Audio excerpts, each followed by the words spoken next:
বাংলাদেশ ইসলামী ছাত্র শিবির ঢাকা বিশ্ববিদ্যালয় শাখা যে জমকালো নবীন বরণের আয়োজন করেছে, এটা ঢাকা বিশ্ববিদ্যালয়ের ইতিহাসে স্মরণীয় হয়ে থাকবে।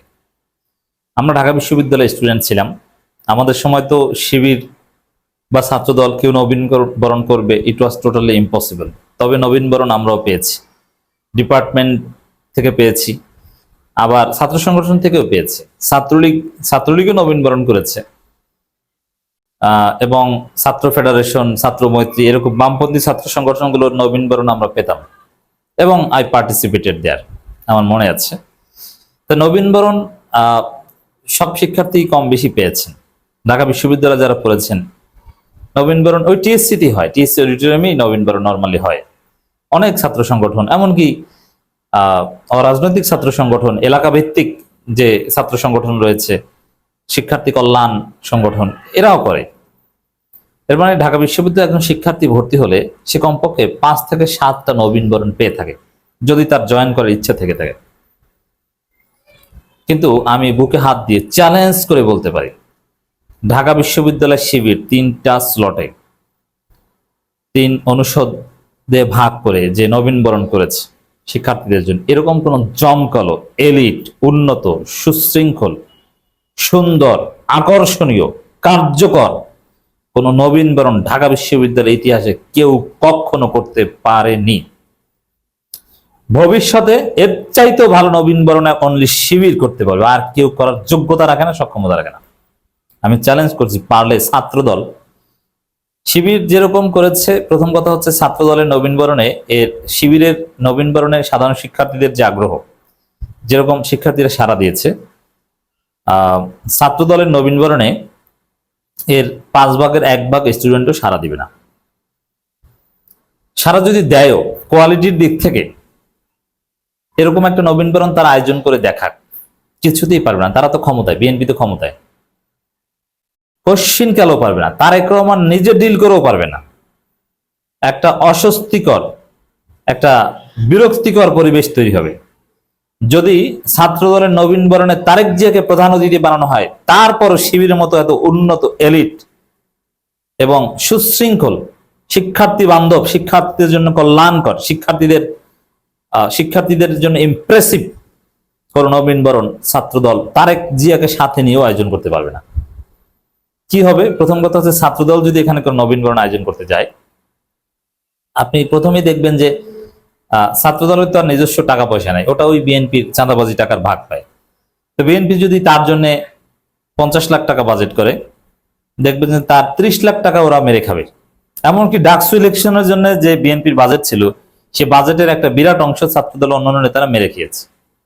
আবিদের নির্বাচনী কার্যক্রমে পুরো বাজেট আসে নাই। তো নবীন বরণের জন্য 50 লাখ টাকা বাজেট হলে ও 30 লাখ টাকা ওরা মেরে খাবে। ওরা ধান্দায় থাকবে কিভাবে এখান থেকে টাকা মারতে পারবো, ওদের গবেষণা থাকবে এটা, ওদের ফিকির থাকবে এটা, কিভাবে নবীন বরণটা সুন্দরভাবে করা যায়, এরকম কোন চিন্তাই থাকবে না। তারপরে কোনো একটা নর্মাল ইভেন্ট ম্যানেজমেন্টকে বলবে যে তোমরা একটু ডেকোরেশন করে দাও। এই যে দেখেন, আমি প্রথমে বলি, শিবির এই যে গুপ্ত ওই যে গুপ্ত এটা একটা প্লাকার্ড ওখানে সাজিয়ে রেখেছিল, এবং ওর সাথে নবীন শিক্ষার্থীরা সেলফি তুলেছে। এই ব্রেইন ছাত্রদলকে কয়েকশো বার জন্ম দিলেও এই ব্রেইন ওদের মাথায় কাজ করবে যে এর গুপ্ত ট্যাগকে, গুপ্ত ন্যারেটিভকে এইভাবে জয় বাংলা করে দিই? শিবির করেছে। আমার কাছে সবচেয়ে আকর্ষণীয় ওইটাই লেগেছে যে গুপ্ত। এর মানে গুপ্ত ট্যাগ ঢাকা বিশ্ববিদ্যালয়ের শিক্ষার্থীদের কাছে এখন হাস্যরসের বিষয়, ট্রলের বিষয়। গুপ্ত ট্যাগ এটা এখন টিকটক রিলস করার একটা মজার বিষয়, সেলফি তোলার মতো একটা বিষয়। এই গুপ্ত ট্যাগের কোনো রাজনৈতিক ভ্যালু নেই, এটা হাসাহাসি করে। প্রত্যেকে বলে তুমি কে, আমি কে, গুপ্ত। ঢাকা বিশ্ববিদ্যালয়ের ইতিহাসে সবচাইতে জমকালো, উন্নত, এর চাই অতীতে এবং ভবিষ্যতে, এর চাইতে কোনো, ভবিষ্যতে যদি করে শিবিরই করবে, অন্য কোনো। অতীতে এর চাইতে জমকালো, এর চাইতে ইফেক্টিভ কোন প্রোগ্রাম ঢাকা বিশ্ববিদ্যালয়ে নবীন বরণ কেউ করতে পারেনি, যেটা ঢাকা বিশ্ববিদ্যালয় শিবির করেছে। তো সেইখানে এত বড় প্রোগ্রাম যারা করতে পারে, তারা গুপ্ত। এটা কি পাগল ছাগল ছাড়া কেউ বিশ্বাস করে? আমি তো মনে করি যারা শিবিরকে গুপ্ত মনে করে, এটা কেউ মনে করে না, ছাত্রদল তারেক রহমান তারাও মনে করে না। ওটা শিবিরের বিরুদ্ধে কিছু বলার পায় না, একটা পেয়েছে বলেছে।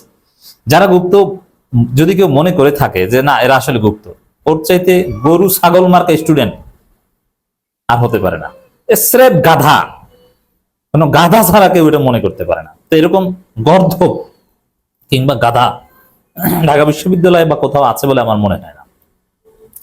তো দর্শক, ছাত্রদল যদি এরকম একটা প্রোগ্রাম আয়োজন করতে যায়, তাহলে প্রথমে বাজেট মেরে খাবে, তারপরে ডেকোরেশন কিচ্ছু না, দেখবেন যে পিছনে একটা কালো কাপড় টানিয়ে একটা নবীনবরণ করবে, তো সেখানে সামনে কারা বসবে এটা নিয়ে ধাক্কাধাক্কি।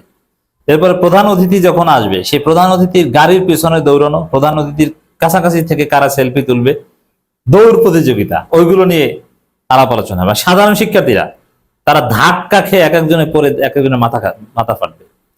ছোট্ট একটা জুসের বোতল ধরিয়ে দিবে, আর শিক্ষার্থীদের গিফট দেওয়ার জন্য যদি এক একজনের পিছনে 500 টাকা বাজেট থাকে, সেখানে 60-70 টাকার গিফট দিয়ে বাকিটা ওরা মেরে খাবে। ছাত্রদল যদি নবীনবরণ করতে চায় হবে এটা, এবং তাদের যিনি প্রধান অতিথি হয়ে আসবেন নেতা, তার সাথে কারা ছবি তুলতে পারেন, তার কাছাকাছি কারা দাঁড়াতে পারেন, ওইটি হবে মূল। আর কোনো মোটিভেশন, শিক্ষার্থীদের কল্যাণের জন্য কোনো প্রেজেন্টেশন দেয়া, কোন দিক নির্দেশনা দেয়, এরকম যোগ্যতা ছাত্রদলে কার আছে বলেন তো?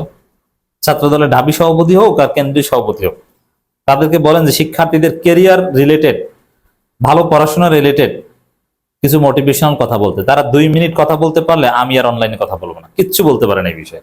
তাদের নিজেরাই তো ভালো পড়াশোনা হয় নাই, তাদের নিজেরাই তো রেজাল্ট নাই, তারাই তো পাস করতে পারেনি, তা আবার কি শিক্ষার্থীদের রেজাল্ট দিবে, মানে মোটিভেশন দিবে?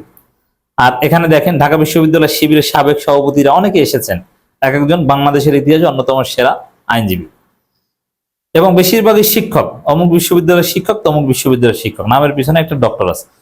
এটা ঢাকা বিশ্ববিদ্যালয় শিবিরের সাবেক সভাপতি, এবং তারা এখানে এসে মোটিভেশন দিয়েছে। ডক্টর বেলাল, ডক্টর অমুক, ভাগ্য ভালো ডক্টর মির্জা গালিব আসতে পারলেন না, তাকে উড়িয়ে আনতে পারলে, আলাদা টিকিট দিয়ে আলাদা ছুটি নিয়ে যদি তাকে আনানো যেত, তাহলে মনে হয় আরো ভালো হতো। আমি হলে এখানে মির্জা গালিবের প্রতি একটা আলাদা আকর্ষণ আছে, শুধু এই প্রোগ্রামে জয়েন করানোর জন্য মির্জা গালিবকে আমি আমেরিকা থেকে উড়িয়ে আনতাম যদি আমি এখানে আয়োজক হতাম, হোয়াট এভার। তারপরে যারা বক্তব্য দিয়েছেন, এরকম কেউ আছে ছাত্রদলে? দেখান তো। কাউকে দেখাতে পারবেন না, ভাড়া করেও আনতে পারবে না। শিবিরের বর্তমান কেন্দ্রীয় সভাপতি নুরুল ইসলাম সাদ্দাম এই যে বক্তব্য দিয়েছে, অর্থনীতির ছাত্র, এই বক্তব্যের মধ্যে অর্থনীতির যেসব পরিভাষা ব্যবহার করেছে, ছাত্র দলের 14 গোষ্ঠী এগুলো বুঝে এরকম একটা বক্তব্য দিতে পারবে? কিচ্ছু দিতে পারবে না। কেরিয়ার ভালো পড়াশোনা করবে এটা তো বলারই অধিকার রাখে না তারা, কারণ তাদেরই তো পড়াশোনা হয় নাই, তাদেরই তো রেজাল্ট নাই, একদম পিছনের সারির স্টুডেন্ট ছিল এক একজন, তারা আজকে ছাত্রদল নেতা। আর শিবিরের যারা, তারা প্রথম সারির স্টুডেন্ট ছিল।